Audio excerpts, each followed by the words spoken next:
నిన్న మీరు వార్తలు చూడండి ఇవాళ పేపర్లలో ముగ్గురు కొట్టుకపోయిన వర్షాలలో, ముగ్గురు కొట్టుకపోయిన వర్షంలో.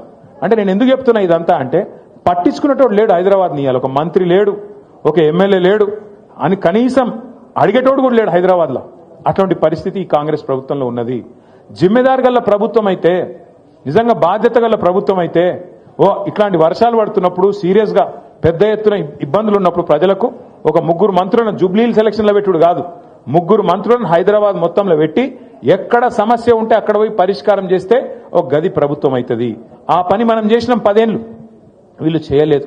సరే మనం కట్టినట్టు వీళ్ళకు 36 ఫ్లైఓవర్లు కట్టే చేత కాకపోవచ్చు, కానీ కనీసం పొక్కలు ఊడ్చే తెలివి కూడా లేదా? కనీసం రోడ్ల మీద గుంతలు పడితే ఆ గుంతలు ఊడ్చే తెలివి కూడా లేదా? దయచేసి ఆలోచించండి.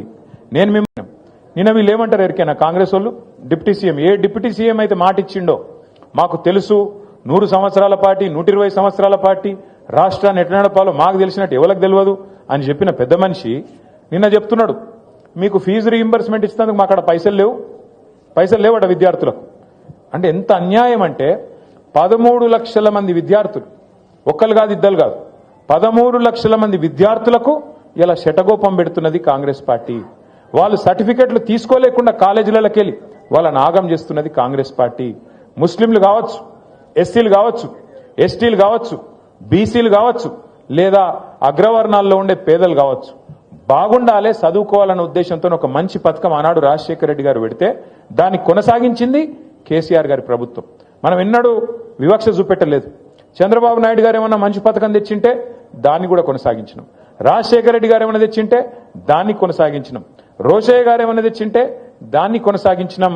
అట్లాగే కిరణ్ కుమార్ రెడ్డి ఏమైనా మంచి పని చేస్తే దాన్ని కూడా కొనసాగించినాం. తర్వాత మన పథకాలు మనం తెచ్చి ఇప్పుడు పొద్దున వార్త చూస్తే ఇక వీళ్ళ మిర్యాల కూడా ఎమ్మెల్యే కొత్తగా గెలిచిన కాంగ్రెస్ ఆయన ఉన్నాడు కదా, ఆయన గన్మ్యాన్ ఒక లారీ యూరియా తీసుకుపోయిండట. ఆయన గన్మెన్, మరి గన్మెనే లారీ యూరియా తీసుకపోతే ఎమ్మెల్యే ఎంత ఎత్తుకపోవాలి? మరి మీరు ఒక లారీ లోడ్ గన్మెన్ ఎత్తుకపోతే ఎమ్మెల్యే సాబ్ కనీసం ఒక గోదామని ఎత్తుకపోవన్నా వద్దా? ఇజ్జత్ కా సవాల్. గట్లున్నది కాంగ్రెస్ వాళ్ళ కథ. ఆఖరి యూరియా కూడా బుక్తారే, నాకు అర్థం కాదు. అది కూడా తింటారా? రైతుల నోటికాడి ముద్ద గసంటోళ్ళు కాంగ్రెస్. ఎందుకంటే కాంగ్రెస్ వాళ్ళు వచ్చినాక ఒక్క ఇల్లు కట్టిరా హైదరాబాద్లో? కట్టిరా? నాకు తెలియకుండా ఇక్కడ సీక్రెట్ కట్టిరే.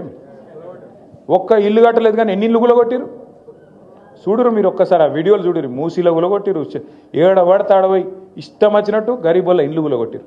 కేసీఆర్ ఉన్నప్పుడేమో 1,00,000 మందికి పట్టాలు ఇచ్చిండు కేసీఆర్. జీవో నంబర్ 58, 59 కింద గరీబోళ్ళు తెలుసో తెలియకనో ఎక్కడన్నా ఒక గుడిసెనో ఒక చిన్న రేకుల షెడ్ వేసుకుంటే వాళ్ళందరికీ గ్యారంటీ ఉండాలని చెప్పి 1,00,000 మందికి పట్టాలు ఇచ్చిన నాయకుడు కేసీఆర్ గారు.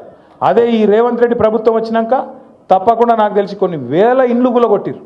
కొన్ని వేల ఇండ్లు హైదరాబాద్లో కూలగొట్టింది రేవంత్ రెడ్డి ప్రభుత్వం.